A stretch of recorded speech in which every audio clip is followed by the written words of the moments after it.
Assalamualaikum warahmatullahi wabarakatuh.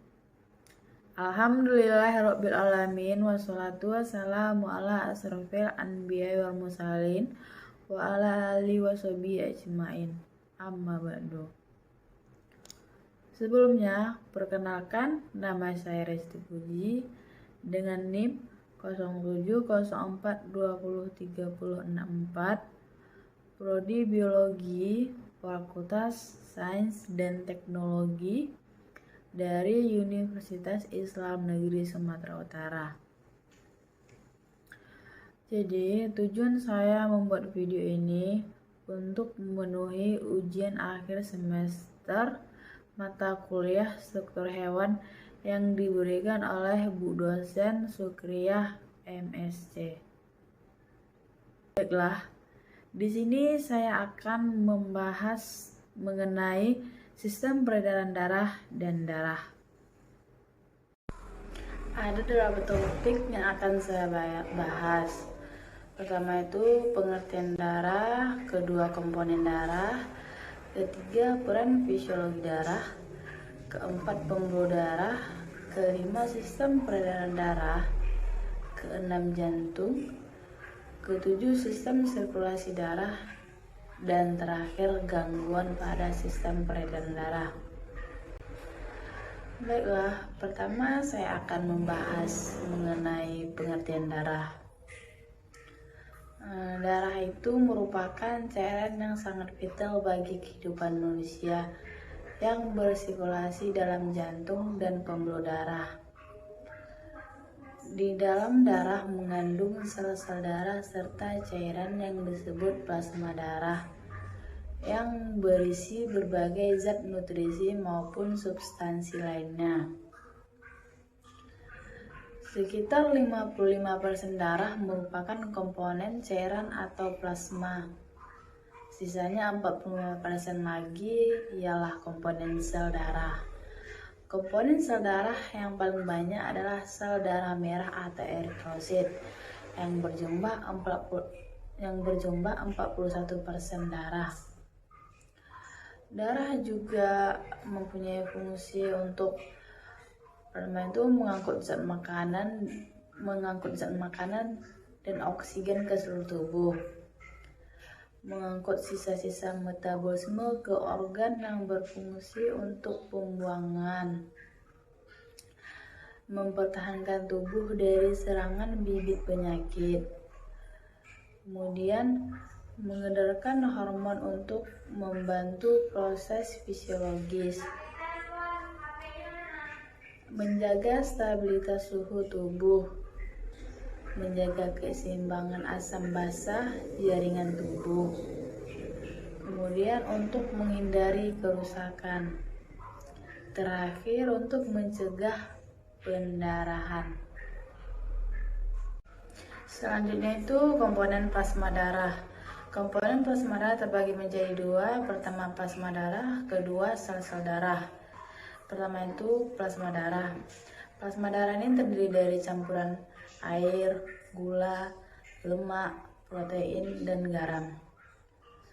Tugas utama plasma darah adalah mengangkut sel-sel darah ke seluruh tubuh bersama dengan nutrisi, produk limbah, antibodi, protein pembekuan, pembawa pesan kimia seperti hormon, dan protein yang membantu menjaga keseimbangan cairan tubuh.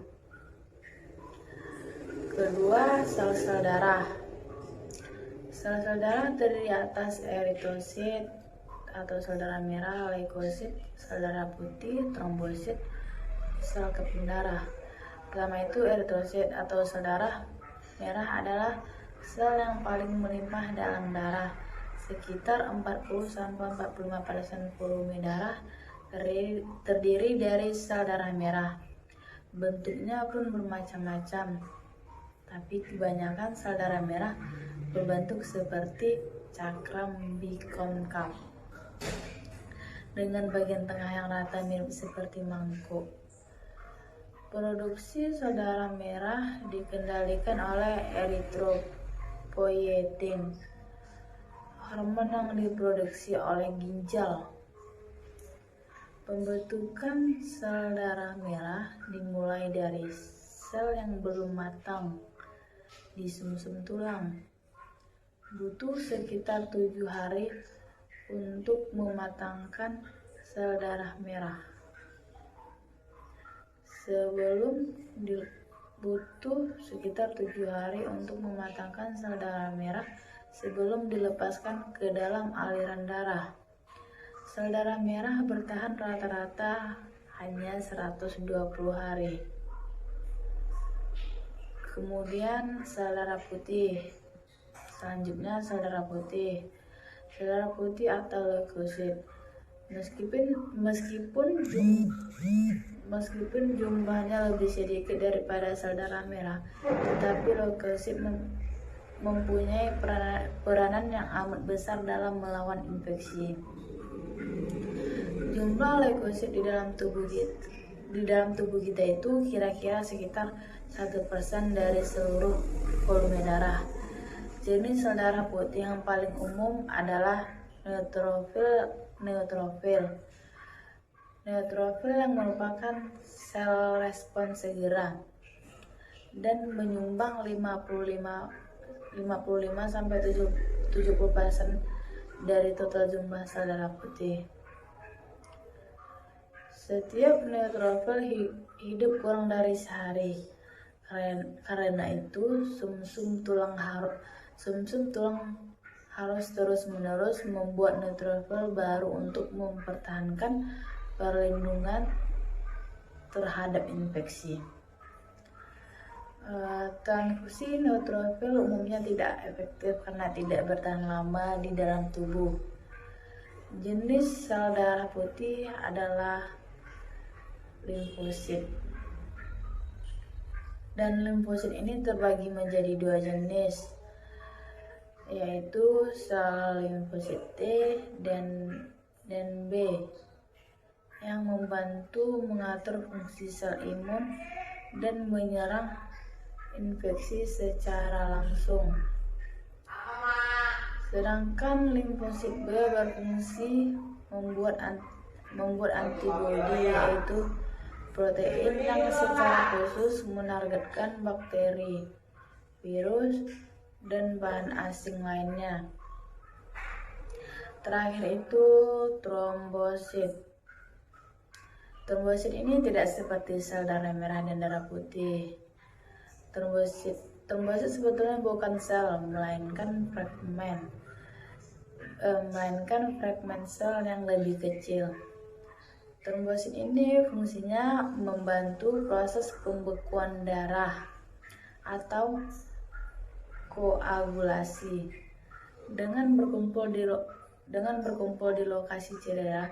Setelah berkumpul di lokasi cedera, trombosit akan menempel pada lapisan pembuluh darah yang terluka dan membentuk platform di mana pembekuan darah dapat terjadi. Proses tersebut kemudian menghasilkan pembentukan bekuan fibrin yang menutupi luka dan mencegah darah bocor keluar. Kemudian selanjutnya itu peranan fisiologis darah. Fungsi utamanya adalah untuk mengangkut oksigen yang diperlukan oleh sel-sel di seluruh tubuh. Jaringan tubuh dengan nutrisi mengangkut zat-zat sisa metabolisme yang mengandung berbagai bahan dan mempertahankan tubuh dari berbagai penyakit. Plasma darah mengandung berbagai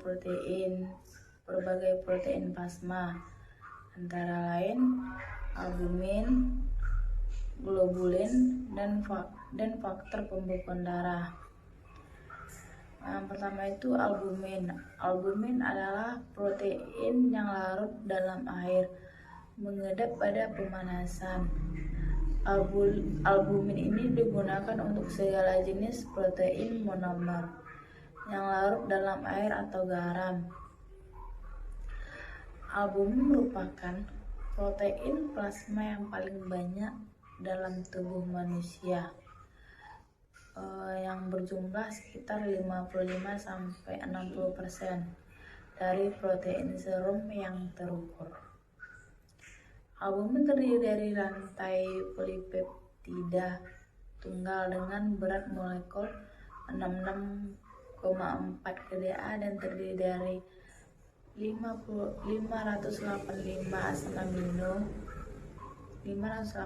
asam amino. Selanjutnya globulin. Globulin merupakan protein yang tidak dapat larut dalam air tetapi larut dalam larutan garam. Protein ini berbentuk globular, memiliki berat molekul yang tinggi. Globulin ini banyak ditemukan sebagai antibodi yang disebut imunoglobulin. Globulin terbagi atas alpha-1 globulin, alpha-2 globulin, dan beta globulin. Terakhir mengenai trombosis vena dalam atau DVT. Pertama, kaki bengkak. DVT umumnya bermula dari pembengkakan di daerah kaki. Hal ini terjadi karena pembekuan darah atau darah yang menggumpal telah memblokir aliran darah di kaki.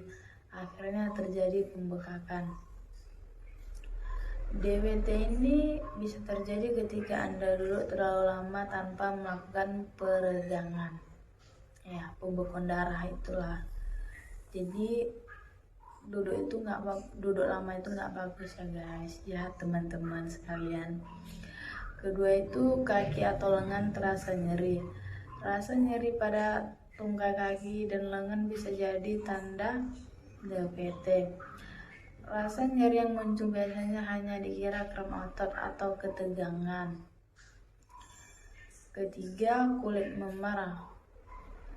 Memar atau muncul kemerahan pada kulit merupakan tanda adanya gumpalan darah. Memar umum terjadi pada semua orang. 4. Nyeri dada. Nyeri dada tak hanya gejala serangan jantung. Jika Anda mengalami DVT dan sudah terjadi emboli paru, nyeri dada pun tak dapat dihindari.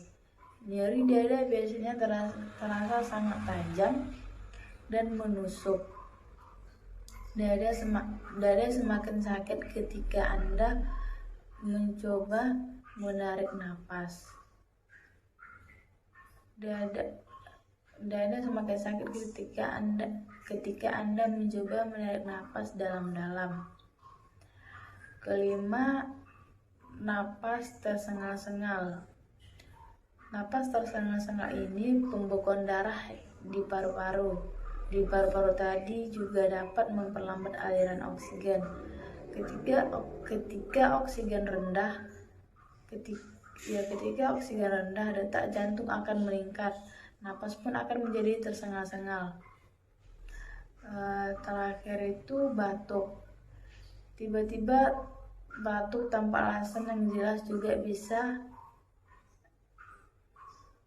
jadi tanda DVT, apalagi jika sebelumnya disertai sesak napas, detak jantung cepat, dan nyeri dada yang merupakan gejala sudah terjadinya emboli paru. Itulah tanda-tanda orang pembekuan darah ya. Selanjutnya, pembuluh darah. Pembuluh darah itu merupakan bagian dari sistem sirkulasi yang mengangkut darah ke seluruh tubuh. Dan pembuluh darah ini terbagi menjadi 3, yaitu arteri, vena, dan kapiler darah.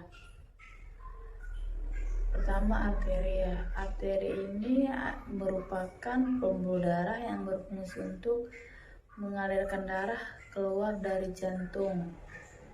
Pembuluh arteri juga memiliki dinding tebal, kuat, dan elastis. Kedua, vena. Vena adalah salah satu jenis pembuluh darah yang mengalirkan darah deoksigenisasi dari bagian tubuh lain kembali ke jantung.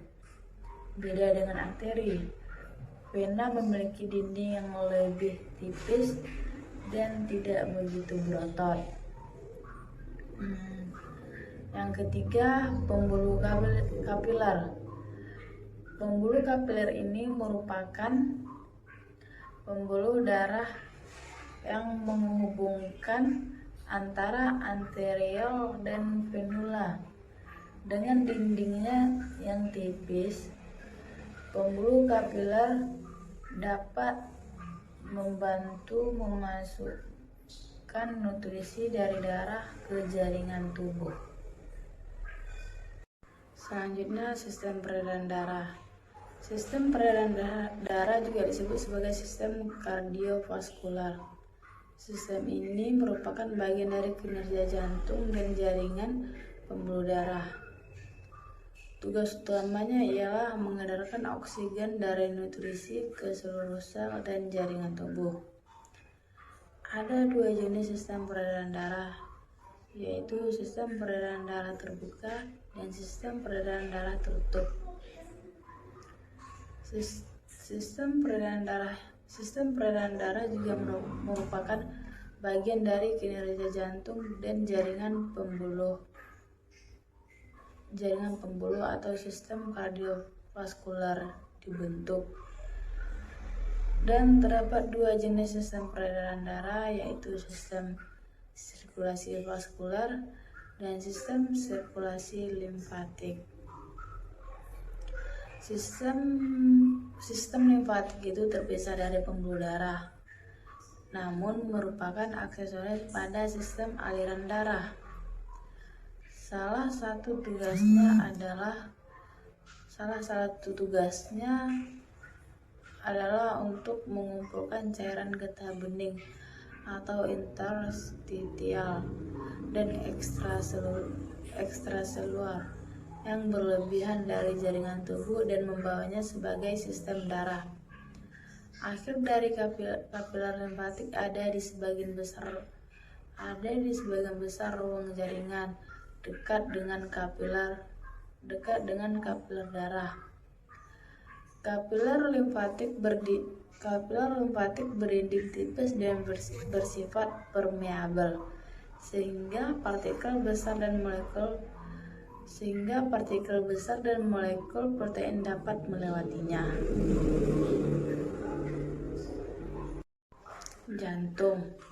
Jantung adalah organ terpenting dalam tubuh manusia dan mempunyai ukuran sebesar kepalan tangan.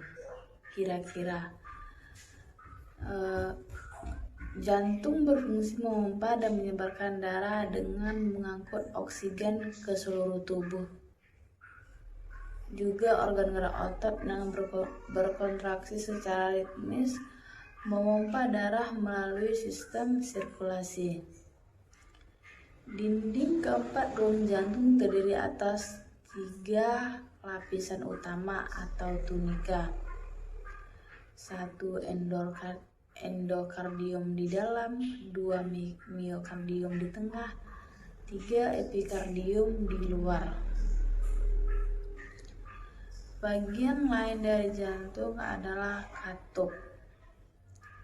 Katup jantung atau klep jantung merupakan organ yang berfungsi menjaga aliran darah yang berasal dari jantung agar dapat mengalir dengan benar.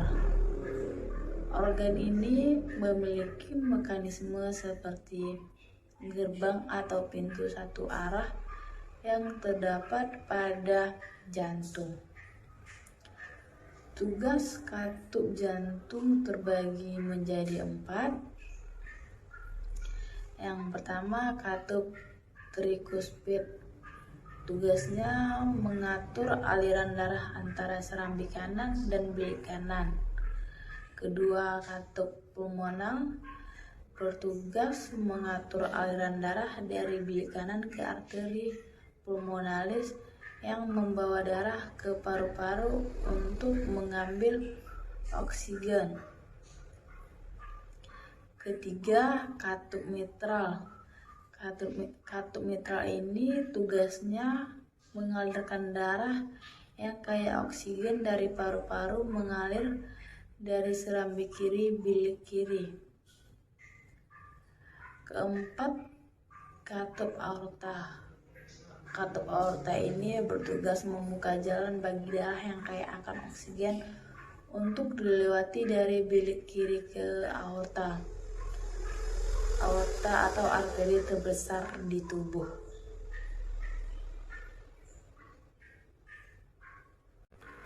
Baiklah, selanjutnya sistem sirkulasi pada darah.